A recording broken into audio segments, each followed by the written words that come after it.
Hello साथियों, भारतीय न्याय संहिता 2023 में हम पढ़ रहे हैं गर्भपात आदि कारित करने के विषय में, जो कि धारा 88 में दिया गया है। गर्भपात कारित करना धारा 88 आईपीसी की धारा 312 के समरूप है।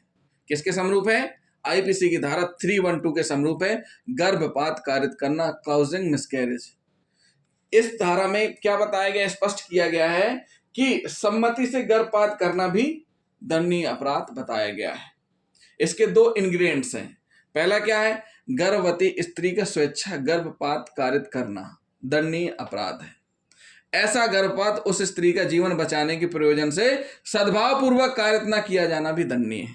दो कौन कौन से हैं? पहला, गर्भवती स्त्री का सहमति से स्वेच्छा गर्भपात कारित करना भी दंडनीय अपराध है।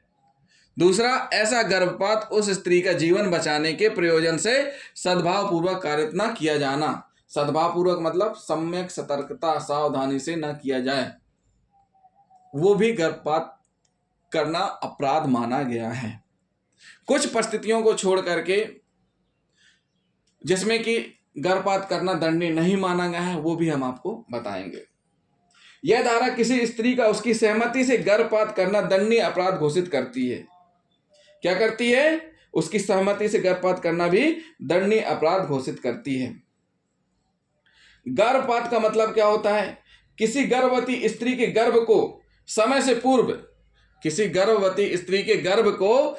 से पूर्व प्राकृतिक रूप से भिन्न किसी अन्य प्रकार से जबरदस्ती बाहर निकालना है, गर्भपात कहलाता है। क्या कहलाता है गर्भपात? किसी गर्भवती स्त्री के गर्भ के समय से पूर्व प्राकृतिक रूप से भिन्न किसी अन्य प्रकार से जबरदस्ती बाहर निकालने को भी गर्भपात कहते हैं। यदि ऐसा गर्भपात स्वयं स्त्री कर लेती है तो इस धारा के अंतर्गत भी दंडनीय की जाएगी। क्या की जाएगी? इस धारा के अंतर्गत भी दंडित की जाएगी। दूसरे शब्दों में, कोई गर्भवती स्त्री चाहे स्वयं ही इस धारा के प्रतिकूल कार्य करे या अन्य कोई व्यक्ति ऐसा करे, दोनों ही परिस्थितियों में अभियुक्त को इस धारा के अधीन दंडित किया जाएगा। इस धारा द्वारा स्वयं एक अपवाद का प्रावधान किया गया है। यदि कोई व्यक्ति किसी गर्भवती स्त्री का जीवन बचाने के उद्देश्य से सद्भाव पूर्वक कार्य करते हुए उसका गर्भपात कराता है तो उसका यह कार्य इस धारा के अधीन अपराध नहीं माना जाएगा। गर्भपात किस प्रकार से कराए? सद्भावना पूर्वक कराए, उस स्थिति में दंडनीय नहीं माना जाएगा। यदि गर्भपात उस स्त्री का जीवन बचाने के प्रयोजन से सद्भावना पूर्वक किया गया है तो यह धारा लागू नहीं होगी। गर्भ चिकित्सीय समापन अधिनियम 1971 गर्भपात से संबंधित किन परिस्थितियों में गर्भपात कराना दंडनीय नहीं होगा, अपराध नहीं होगा, वह बताता है गर्भ का चिकित्सीय समापन अधिनियम 1971।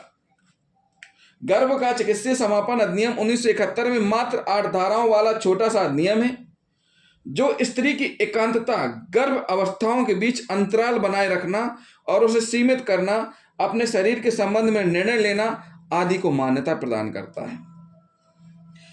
किन किन परिस्थितियों में गर्भपात अलाउड है, किन किन परिस्थितियों में गर्भपात कराना अपराध नहीं है। पहली कंडीशन क्या है कि जनसंख्या वृद्धि दर को कम करने में प्रोत्साहन देने और गर्भ निरोधक के विफल हो जाने पर जनसंख्या को कंट्रोल करने के लिए क्या गर्भ निरोधक ऑपरेशन किए गए ताकि जनसंख्या की कंट्रोलिंग की जाए। बहुत से केसेस ऐसे आए कि वो ऑपरेशन फेल हुए हैं, तो ऐसी स्थिति में विफल हो जाने पर विवाहिता स्त्री को अनचाहे गर्भ को समाप्त करने की अनुमति देना इस अधिनियम के महत्वपूर्ण पहलू हैं। अगर गर्भ निरोधक ऑपरेशन असफल हो गया है, उसके बाद भी प्रेग्नेंट हो गई है महिला, तो वह चाहे तो अपने अनचाहे गर्भ को समाप्त करने की अनुमति इस अधिनियम के तहत उसको मिल जाएगी। उसके बाद क्या स्पष्ट किया गया है? गर्भ का समापन केवल रजिस्ट्रीकृत चिकित्सा व्यवसायी द्वारा ही मात्र तभी किया जा सकता है जब गर्भवती स्त्री के जीवन को खतरा हो या उसके शारीरिक या मानसिक स्वास्थ्य को गंभीर क्षति होने की खतरा हो। गर्भ का समापन केवल रजिस्ट्रीकृत व्यवसायी द्वारा मात्र तभी किया जा सकता है जब गर्भवती स्त्री के जीवन को खतरा हो। अगली कंडीशन, बलात्संग से पीड़ित कोई स्त्री जिसको गर्भ ठहरा हो, उसको भी इस अधिनियम के तहत अबॉर्ट या गर्भपात की अनुमति प्रदान की जाएगी, जो कि दंडनीय नहीं मानी गई है। 9 वीक तक का गर्भपात सुरक्षित माना गया है। 9 वीक से अधिक मैक्सिमम 24 सप्ताह तक का गर्भपात किया जा सकता है। अगर इसमें भी डॉक्टर की कंसल्ट होगी, महिला डॉक्टर रहेंगी, टीम निर्धारित की जाएगी। अगर डॉक्टर बताते हैं कि इसमें जच्चा बच्चा दोनों को खतरा नहीं है, उस स्थिति में ही अबॉर्ट किया जाएगा, अन्यथा नहीं। तो बलात्कार के कारण गर्भ ठहरता है तो गर्भपात कराने की अनुमति दी जा सकती है। गर्भपात कराना दंडनीय नहीं है बलात्कार के कारण गर्भ ठहर जाने पर। साथ ही साथ मानसिक असमानताओं के कारण भी अनुमति प्राप्त हो जाती है। गंभीर क्षति होने का खतरा है, उन परिस्थितियों में भी गर्भपात अपराध नहीं माना गया है जान बचाने के लिए। शारीरिक या मानसिक असमानताओं के कारण जन्म लेने पर शिशु गंभीर रूप से अक्षम होगा, या जहां विवाहिता स्त्री का गर्भ निरोधक ढंग विफल हो गया है, या जहां वास्तविक या युक्त संभाव्य वातावरण के कारण उसे स्वास्थ्य को खतरा हो, इन परिस्थितियों में भी गर्भपात करने पर अपराध नहीं माना जाएगा। ये सारी की सारी परिस्थितियां अनुमति लेने के उपरांत ही अलाउ होंगी और फिर गर्भपात कराया जाएगा, तो उन परिस्थितियों में अपराध नहीं माना जाएगा। लेकिन अगर कोई चिकित्सीय डॉक्टर, रजिस्ट्रीकृत चिकित्सीय व्यवसायी डॉक्टर है, वहां ये स्थितियां बन रही हैं, क्या बन रही हैं कि जच्चा और बच्चा दोनों को खतरा है, उन परिस्थितियों में गर्भपात कराना अपराध नहीं है।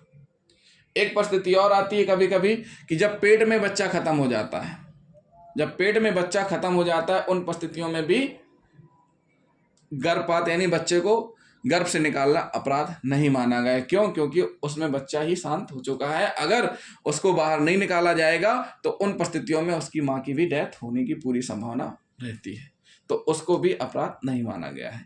अगर कोई गर्भपात करता है, कुछ अपवादों को छोड़ करके, जो गर्भ का चिकित्सीय समापन अधिनियम 1971 में वर्णित हैं, इसके अलावा चाहे वो स्वेच्छा से किया जाए तो भी वह दंडनीय माना जाएगा। इस प्रकार का कृत्य जो भी करेगा उसको 7 वर्ष के कारावास और जुर्माना दोनों से दंडित किया जाएगा। कितना पनिशमेंट? 7 वर्ष के कारावास और जुर्माना दोनों से। 7 वर्ष तक का कारावास हो सकेगा और जुर्माना दोष सिद्धि होने पर, दोषी होने पर 7 वर्ष के कारावास और जुर्माना दोनों से देय होगा। तो जिन साथियों ने अभी तक हमारा चैनल सब्सक्राइब नहीं किया है, हमारे चैनल को सब्सक्राइब कर लें और वीडियो को लाइक और शेयर करना ना भूलें, साथ ही साथ कमेंट भी करते जाएं। थैंक यू दोस्तों।